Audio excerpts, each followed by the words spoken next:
Beautiful. Did that pop up? All right. So welcome everyone. Just want to say hello and welcome to the first webinar on dealing with your diagnosis. My name is Bree. I'm the Health Promotion Coordinator for Arthritis Queensland, and presenting with me today is the lovely Jess. So if you don't know Jess, she is the Health Promotion Manager for Arthritis Queensland, and she's an absolute wealth of knowledge. So we're very lucky to have her tonight. And I would also like to welcome Mary. You might see Mary's face pop up on the screen. So Mary is a health educator for Arthritis New South Wales. So Mary is actually replacing Kat, who used to do these webinars. So you'll be seeing Mary quite a lot during the year, and it's so lovely to have you on board, Mary. So welcome. So as mentioned, today's webinar is on dealing with your diagnosis. This is obviously a sensitive topic, and it can be so different for everyone.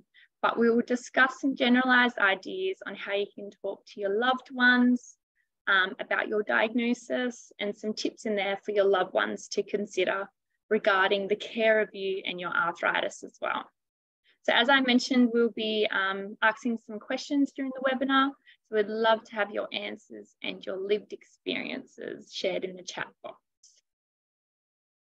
Okay, so this presentation contains general information and advice. So every effort has been made to ensure that that information is accurate and reliable, and the information in this presentation is not a substitute for your individual treatment or advice from your doctor or health professional. So always consult with your doctor or healthcare provider to obtain individual medical or treatment advice. In the spirit of reconciliation, Arthritis Queensland and Arthritis New South Wales acknowledges the traditional custodians of country throughout Australia and their connections to land, sea and community.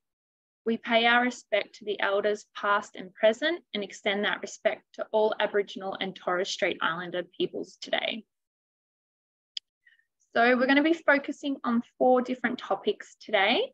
So the first one is understanding grief. So we'll be discussing what it is and that it's okay to grieve. And we'll be also comparing grief to depression as well. Topic number 2 is looking at ways to cope with grief. And the third topic is explaining your condition. You know, there's sometimes a stigma attached that only older adults get arthritis. And this is part truth. You know, osteoarthritis is certainly more prevalent in older populations. But however, those with inflammatory or autoimmune arthritis, like rheumatoid arthritis, sciatic arthritis, ankylosing spondylitis, and juvenile idiopathic arthritis, they're often diagnosed as younger adults. So you can get rheumatoid arthritis at any age, but it's most likely to show up between the ages of 30 and 50. And the average age on onset of ankylosing spondylitis can be 25.7 years. And of course, JIA can be diagnosed as young as 3 months of age. So the fourth topic, the last one, is the partner caregivers tips. So you may have arthritis, but you may also care for someone who has it. And we'll be providing some tips for you to consider regarding the care of your loved ones with arthritis. So the first topic, understanding grief. So grief is quite common and is the normal internal feeling one experiences in reaction to a loss. So you may feel sad, emotional, lonely, anger, or feeling annoyed, and you may cry. Grief may have similar characteristics to depression or anxiety, but it's not either. And we'll talk more about this in the next slide. Although most commonly discussed in reference to the death of a loved one, grief can also be due to any major loss. So for example, you may grieve through a relationship breakup, or even a job loss, or a loss of a living situation, and you most certainly the loss of physical function or physical health. or even anticipating one's own death. So now we're going to use the chat box function, and we're going to do some fact or fiction questions. We've only got 3, so I'd love for you to write your answers in the chat box. So the first one, do you think grief is the same as depression or anxiety? So fact or fiction? What do you reckon, Jess? I'm going to say fiction. Yeah, that's exactly it. So it is fiction. All right, so the next one, fact or fiction. Is grief only in response to the death of a loved one, or do you reckon that's fact or fiction? Yeah, good work, everyone. Fiction. It is fiction. Well done. All right, and the last one, do you think grief comes in particular stages or phases? Fact or fiction? Yes, well done, everyone. You are onto it. It is fact. So thanks so much for writing your responses. Now, since you all said that is true, grief does come in stages. I would like you to have a think and write in what you think the 5 stages of grief are. Heavens. Heavens. 5 stages. 5 stages.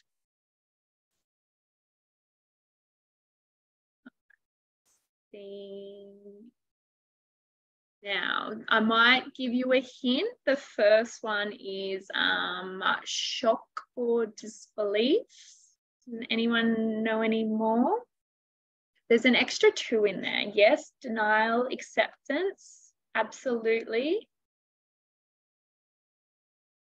Yep, anger, disbelief, yep. Bargaining, absolutely. Well done.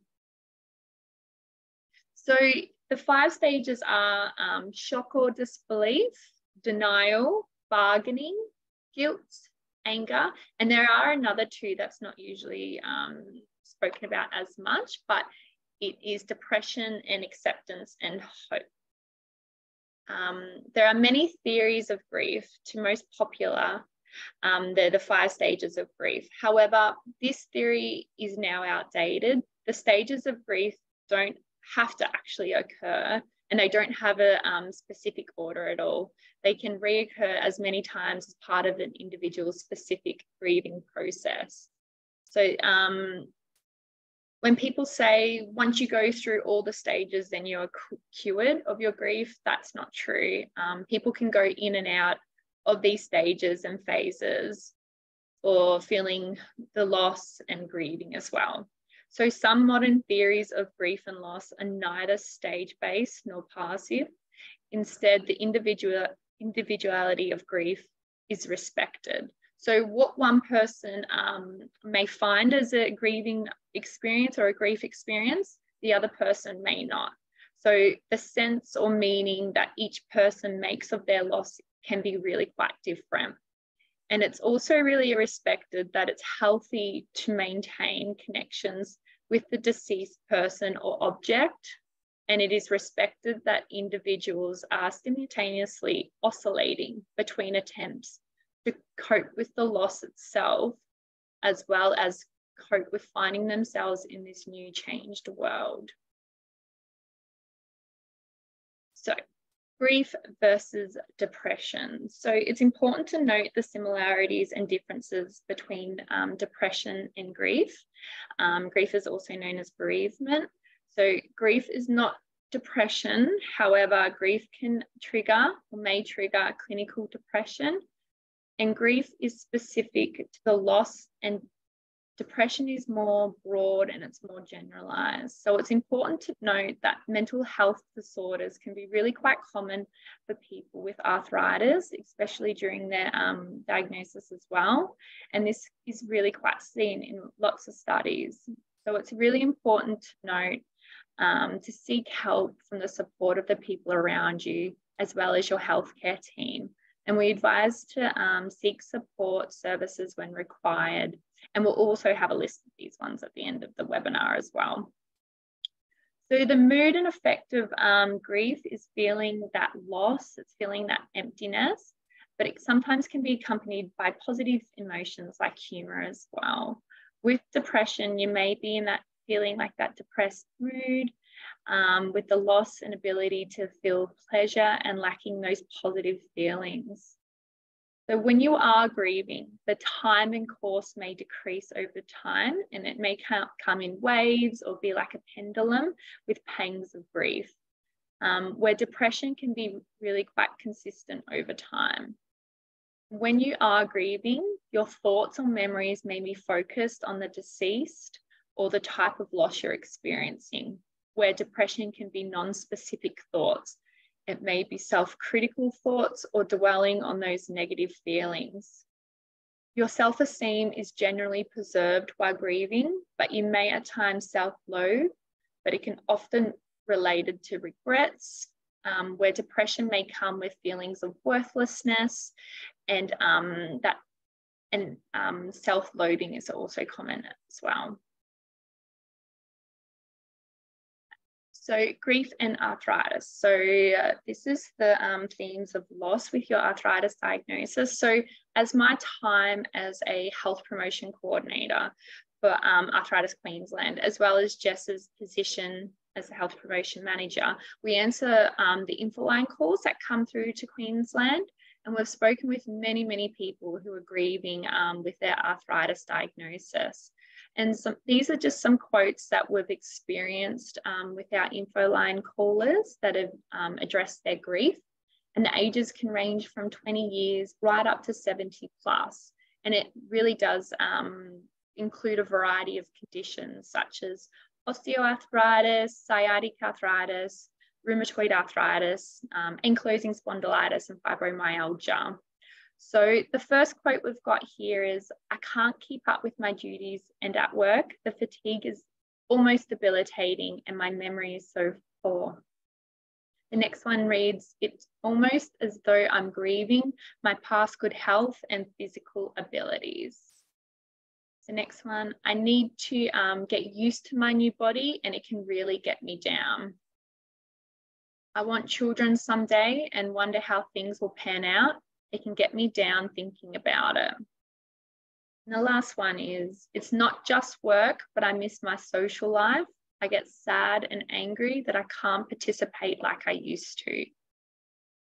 All right, so using the chat box function, what are some themes or common issues that you can identify here among these quotes and how these people are feeling?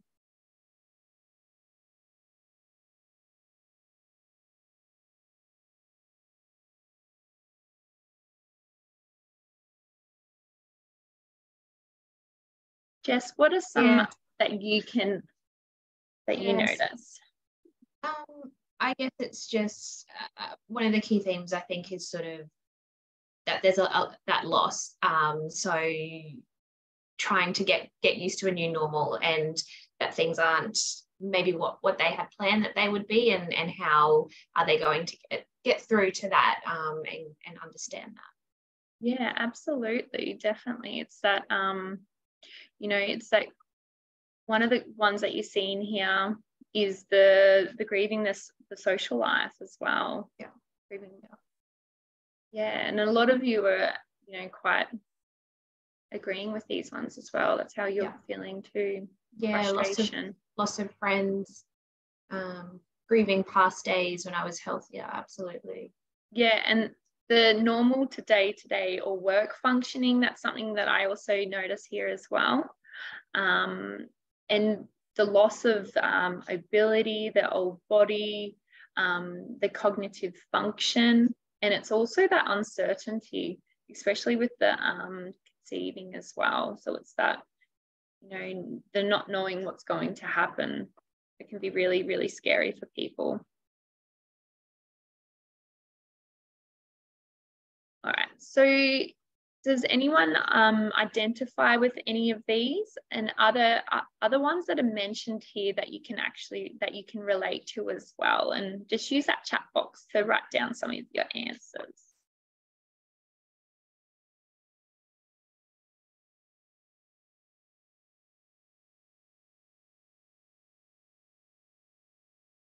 Yeah.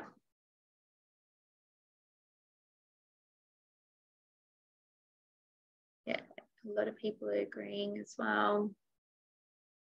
Not being able to do what you used to be able to do. Your body's not as strong as it used to be. Yeah, not being able to participate with younger family members. Thanks for sharing, everyone. Grief, it's not only a response to death. Individuals can observe to grieve after non-death experiences as well. And this could be related to an amputation of your body part, a loss of a job, or forced relocation. As compared to life transitions, such as death of a loved one, these non-normative life transitions can also cause grief reactions, such as, unexpected early retirement or a divorce, loss of financial security, or even, as these quotes, that loss of mobility as well. If you would like to use that chat box to please write your grief or feelings of loss to share with everyone if you feel comfortable in regards to your arthritis diagnosis. And I guess a lot of you have done that already as well with the previous statements too. And it's quite a common thing, isn't it, Jess, that we hear on the info line? Absolutely. I was just going to say, I think from seeing people's comments coming through, it really highlights that you're not alone. There's other people that understand exactly what you're going through, which Bree will touch on as well with some of the support services that we have available. But yeah, definitely not alone in those feelings. Yeah. And Jan just wrote concern about the future as the condition deteriorates, and that is that sense of uncertainty. You don't know what the future holds, which can be really, really stressful and can be really quite scary. Right. So normalization and validation. So grief in any context is normal. It's completely normal. It's understandable to grieve for a loss of mobility, your loss of your social life, and it's normal to feel like this post and during diagnosis as well. It's normal to feel upset and long for what you once had.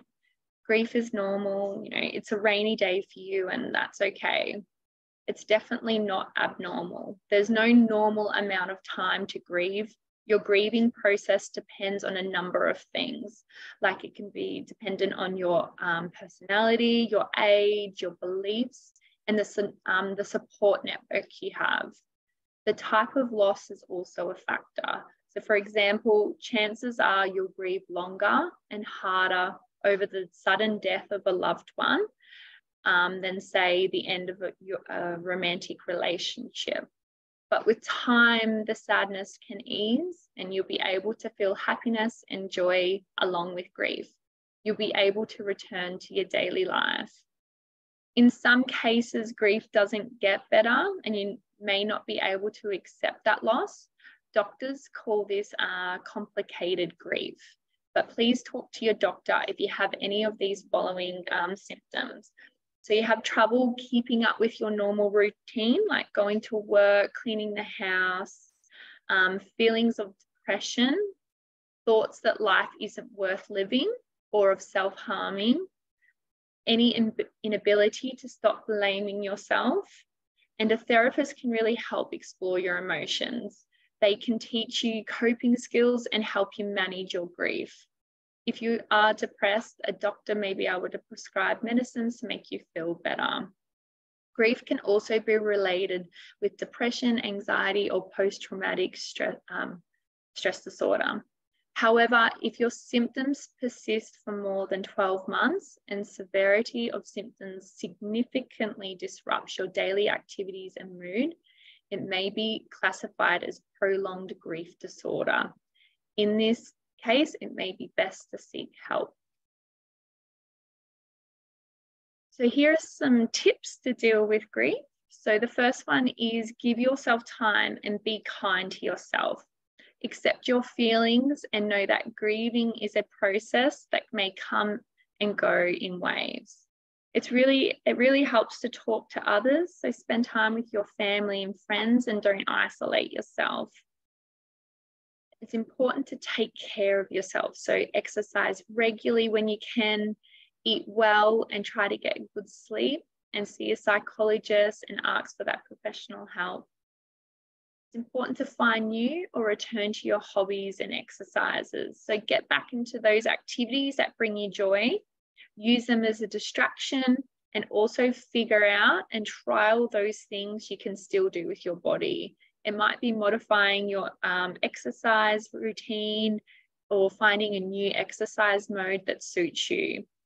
You can speak to an exercise physiologist who can help create a workout plan that suits you and your arthritis. The next one is join a support group. So speaking with others who are going through exactly what you're going through can help you feel more connected and can be really, really validating. At Arthritis Queensland, we do have 3 different online support groups to people in Australia with arthritis, but I'll go into more detail about them on the next slide. The next one is to practice stress management. So learn how to better manage stress, and this can be done through relaxation techniques, exercise, hobbies, distraction, recording how you feel in a journal, reading your favorite books, or anything that can help you unstress. Unmanaged stress can lead to, depression, overeating, or other unhealthy thoughts and behaviors. And it's important to find ways to live with that uncertainty. Control what you can and let go what you can't. And I know that's easier said than done, but no matter how much treatment you undergo, how many healthy lifestyle changes you make, or how much support you have, you cannot control the ultimate outcome of your disease. Many people begin their journey feeling hopeful, only to feel really, really crushed when a new exercise plan or a miracle diet fails to cure them. Ultimately, you must find ways to live with this uncertainty and that lack of control. The right strategy varies for everyone, but many people have had excellent luck with meditation, which helps you live in the present moment while steadily working to ease that anxious mind. And there's some really great free meditation apps and podcasts out there that can be really, really helpful. If you have Spotify, you can just search on Spotify for meditation playlists, or YouTube has some really great videos as well. I know on Monday, Arthritis Queensland and New South Wales do a meditation Monday for 5 minutes after lunch, and we always use YouTube. So it's a really great platform to find those meditation videos as well. So these are some of our free support services that Arthritis Queensland does have for people in New South Wales and Queenslanders living with arthritis. So the first one is Arthritis Assist, which is a telephone support service. So we connect you with a fully trained peer mentor who lives with arthritis just like you. So the service is absolutely amazing because the peer mentor understands what you're going through as they live with arthritis as well. And we tend to match participants with peer mentors that have the same arthritis condition. The peer mentors are there to listen to you when you need it, and they can provide the support that's best for you. So you can have up to 6 phone calls with your peer mentor, and registration's really easy. You can either go on the Arthritis Queensland webpage, look for Arthritis Assist, and you just put your details in the registration box, and you'll get emailed with a link to fill out a questionnaire, and it'll just fill out some questions about you and your arthritis. And then we'll be in contact with you to arrange your first call. And the other one is our online support groups. So they are closed, moderated groups on Facebook, and they're private spaces where people can talk in confidence with others. So we have 3 different ones there. We've got one for women with arthritis, and that's called Swell Girls. And then we have a men's online support group. And we also have one for parents of children with juvenile idiopathic arthritis as well.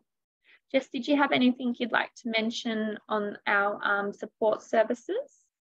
I think you've covered it all there. Yeah. All right. Well, I'm going to take it over to Jess, and she's going to go through the last parts of the slide as well. Yeah. Thanks, Bree, for giving that overview on some of the phases of grief. So I just wanted to, I guess, spend a little bit of time talking about acceptance, and I guess just to make a note, first of all, that I guess getting to a stage of acceptance is different for everyone. And I think like all stages of grief or dealing with a diagnosis, and that time frame will vary for everyone and is likely an ongoing process. And for many people may take years until they fully, I guess, understand and accept their diagnosis. So acceptance can really be an important part of being able to move forward. But there is a big misconception around accepting one's chronic illness. So for many people, acceptance may sort of immediately make us think of resignation, that by accepting our chronic illness, we're accepting that this is our life now, that we're now resigned to. But it's not what acceptance is about. So accepting chronic illness is not about resigning yourself to illness forever, but about understanding no longer sort of fighting where you are right now. Because the longer we sort of deny where we are, we can't sort of, I guess, formulate a plan to move forward. And sometimes that might even mean that it prevents us from working on ways to manage our arthritis and sort of looking after our health better, or maybe rebuilding some of those social connections as well. So accepting where you are means we can formulate a plan to move forward. And that plan may not look like your old life, but it is something that you can do and something that you can look forward to. So the next point is seeing acceptance as a gift and accepting your situation. And I think it sounds, and often it can be sort of difficult. Everybody will try to put a positive spin, and that sort of seeing acceptance as a gift is sort of that as well. And I completely appreciate that this isn't an easy process. So I guess where it is a gift is that it's, I guess, the permission that we need to stop fighting against this new reality, which can actually in itself be a bit of an energy wasting task. It can sort of create extra stress and extra anxiety by being in that sort of phase of fighting that. So instead, we want to plan for some more worthwhile and real changes that may move us forward on a path to health and wellness. And just the other little quote there about what we resist persists. And so what this means is by failing to accept this new diagnosis or this new situation, and it can relate to many other situations as well. But by failing to accept that, we're sort of resisting and ultimately not giving ourselves a fair chance to sort of move on and to formulate sort of that plan for maybe that new normal. So I guess what can we do? So most chronic illnesses are described as incurable, and that's like arthritis as well. And that can be quite difficult in itself, and it can sort of become a bit of our focus, and it can sort of make the future seem a little bit bleak. But many chronic illnesses like arthritis have really good and successful management tools and strategies. And when we sort of look at the research into arthritis and its management over the last sort of 10 and 20 years, we have some really, as we go on, sort of treatments are becoming more effective, and we have some really good ways of managing arthritis and managing those symptoms as well. So just some points there is around sort of focusing on maximising life rather than minimising it is important for our mental health. And again, I think like a lot of points in this webinar, it's definitely easier said than done. Also starting to think about what are the facts about your health. So things like blaming and shaming or beating ourselves up are all sort of part of the story around our illness and not the facts of the illness itself. Something that might be helpful is writing an acceptance statement that includes these facts, but also any other facts that are important to you. So this might be that you have a loving and helpful partner that would do anything to help you heal, or maybe you have a really helpful neighbour that continues to provide assistance with household tasks and things. And when sort of going through this process of writing an acceptance statement, of course, feel free to sort of let your emotions come out and express your emotions, and that might be crying or having rage or whatever you do feel that you need to do, because I guess the act of acceptance and it can be quite challenging in itself. What else do I have here? And then finally, once you sort of have, I guess, if you do choose to do an acceptance statement, it might be something that you do also like to share with someone else that you feel is trustworthy and you have that close connection with. And that can be, I guess, good for you to, it can be quite helpful to communicate that with other people, but also it can sort of help to create some accountability as well. By having someone else there that you're accountable to and supports you as well. Next slide, please, Bree. So explaining your diagnosis. So this can be really difficult, and working out how to explain your diagnosis and also delivering that message to someone as well can be quite difficult. A few points here. So I guess, first of all, while quite challenging, it is also important to accept that some people won't know or understand your condition, and even after explaining it to them. In some cases, unfortunately, some people may not care, or it may not be something of importance to them. The thing that is often the case with arthritis, not always, but for a lot of people, it may also be that people can't see that condition, so they can't understand that as well. The second point is, I guess, quite simple in preparing a simple explanation for your condition and trying to think about in terms of someone else that maybe doesn't know anything about arthritis. How can you explain it in terms that really do make sense for them? And then the third point is giving people time to digest and think about your diagnosis, and maybe to digest what this means for you and what this means for them, and maybe also what this means for that relationship that you have with that person as well. Next slide, please. So just a second slide on explaining your diagnosis, and this one's a bit more specifically for those with inflammatory forms of arthritis. So for example, rheumatoid or arthritis or psoriatic arthritis.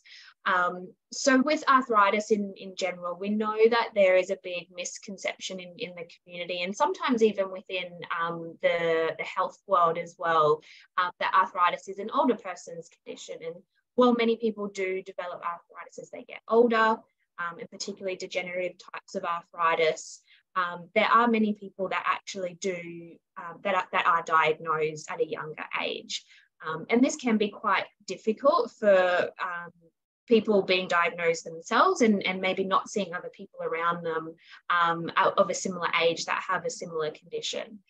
But it can be quite difficult in explaining that to other people as well. And particularly if they don't have a previous experience with arthritis, they can hold this misconception and struggle to understand that it is arthritis, but you are quite young and yeah, not being able to understand that. So on this slide is sort of some points around what might be helpful in framing that, and sometimes leaving "I have arthritis" until the last can maybe help people in understanding condition a bit better, because they aren't caught up in that stigma or the idea that it is that older person's condition. So it can be helpful to sort of first explain, I have an autoimmune condition, and then moving on to sort of explaining what this condition does to your body. So it might be sort of, as it mentions there, that it affects my joints. My joints become inflamed, red and sore in response to my immune system attacking the surrounding tissues. And this means that I find it quite difficult to sort of participate in sort of exercise or to socialize regularly with family and friends. And then finally explaining that this condition is a type of arthritis. Once they've sort of already got that understanding of what the condition is and how it affects your body. So this won't be helpful for all people, but for some people it might be helpful and potentially something that you can use to help in explaining your condition to others. Next slide. So yeah, I guess I thought I'd take a moment to sort of, if you want to pop in the chat bot, how do you explain your arthritis to other people? If you do want to share how you explain that to others, definitely feel free. And if there's sort of maybe tips that you have for others, and maybe things that ways you've described it to others that you found have been particularly effective, or on the alternative, maybe there's been ways that you have found that have not been quite helpful either. I know my mum, who lives with rheumatoid arthritis, she always says to people, I've got rheumatoid arthritis. If you don't know what that means, it just means my body is attacking its joints. Yep. And I'm in a lot of pain. So that's just how she really bluntly explains it to people. Yeah.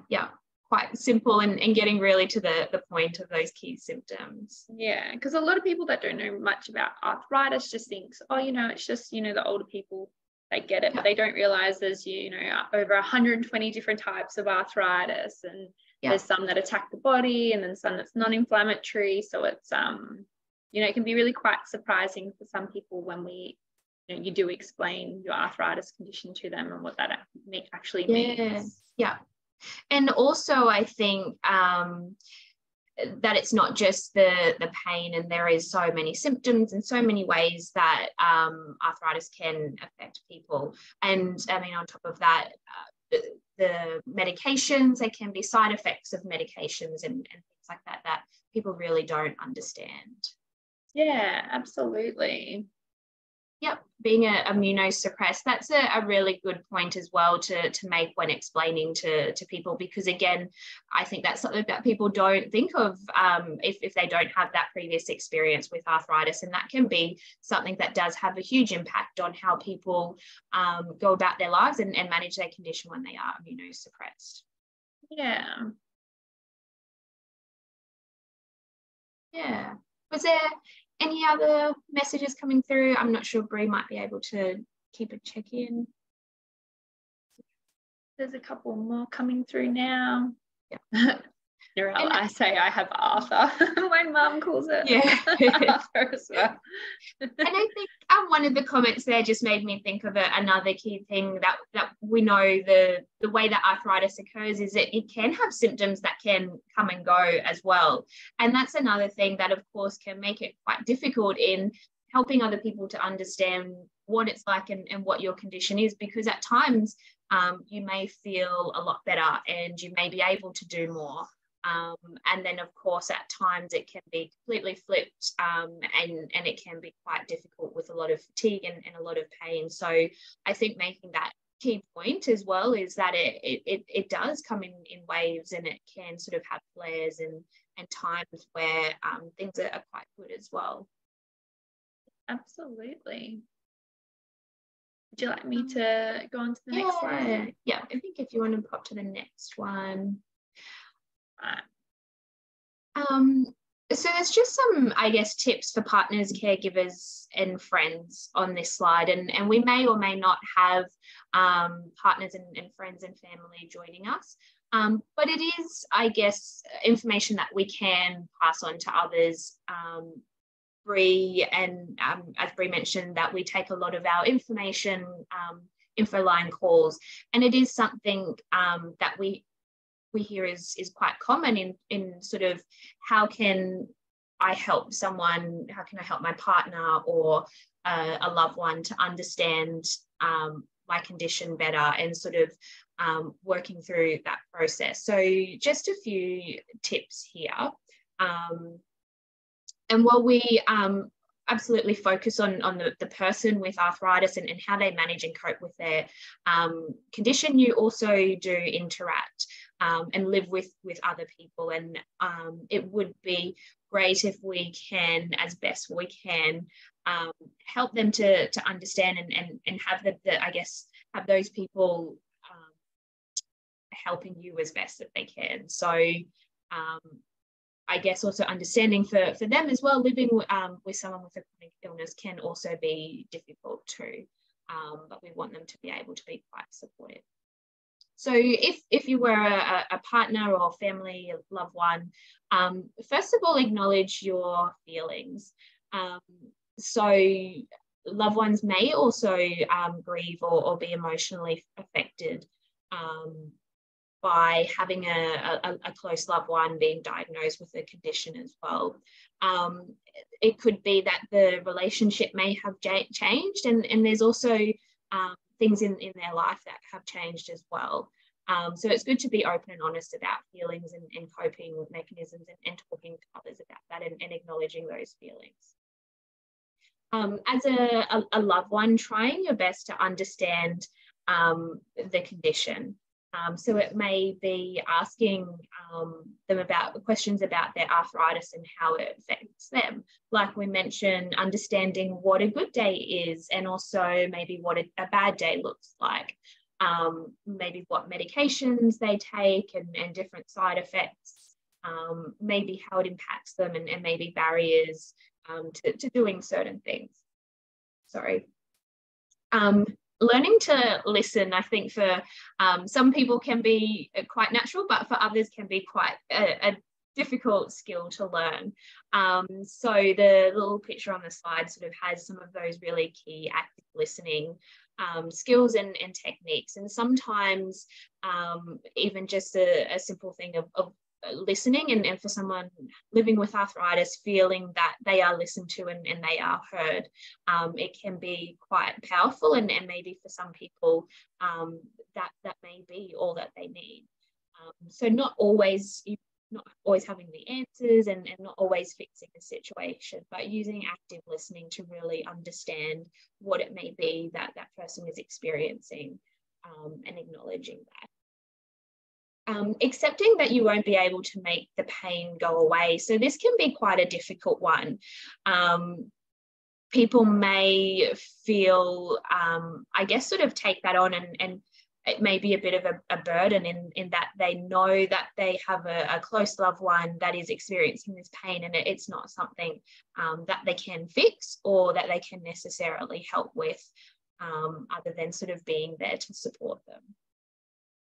Making plans, but be flexible. So this is, I guess, really practical, and it can be frustrating if you may sort of have planned activities or planned a day out with a friend or a loved one, but understanding that something may have happened. For example, maybe they didn't sleep well last night, or they've had a flare-up and they're now in a lot of pain. So perhaps even when making plans, also making a backup plan. So instead of maybe going for a bushwalk, maybe there's another similar place you could go to where you could drive to the lookout rather than walking, or things like that. And asking how you can best help. So the way that you would like support or help may be very different to how someone else would like support or help. So just asking someone, how is it that you best want me to help, or how can I support you? And that way, you know that you can help in a way that is suited and specific to their needs. And then finally, it's okay to get frustrated at times and to take time for yourself. So again, this is another really important one, that carers and loved ones do need time to themselves too, and to look after themselves.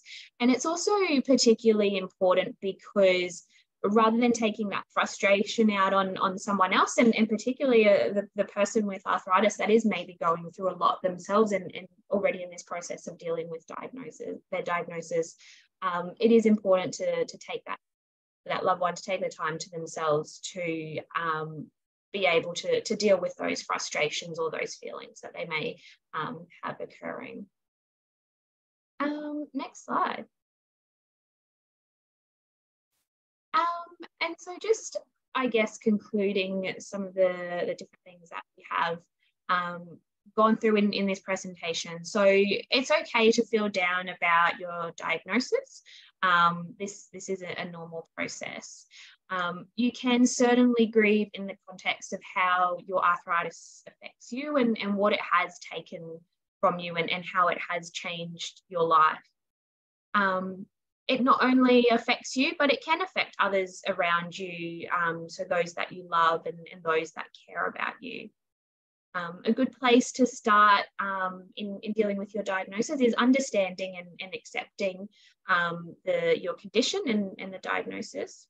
And don't be afraid to ask for help. And regardless if you're the person dealing with arthritis or the caregiver, it's really important that we are reaching out to help. And that may be a loved one, or it may be through support services. Bree mentioned some of those arthritis specific support services, or it may be sort of speaking with your healthcare team about, is there someone in your healthcare team that can help support you in one aspect, or is there another service available, maybe Arthritis Queensland or another organisation as well. Next slide. And I guess as some of those support services that are available are mentioned here, but when going through this process and also through this webinar, there may be sort of things that are confronting or emotional for you. So remember that there are always services and there are helplines there that are there to support you and to help you with your mental health and well-being. So the details are there for Beyond Blue, Lifeline, Kids Helpline, and Grief Line is a quite helpful service as well. And I think that is most of the slides, but I guess does anyone have questions or have any other insights, I guess, that they would like to share? I'll stop sharing, sorry, and I'm going to stop recording as well.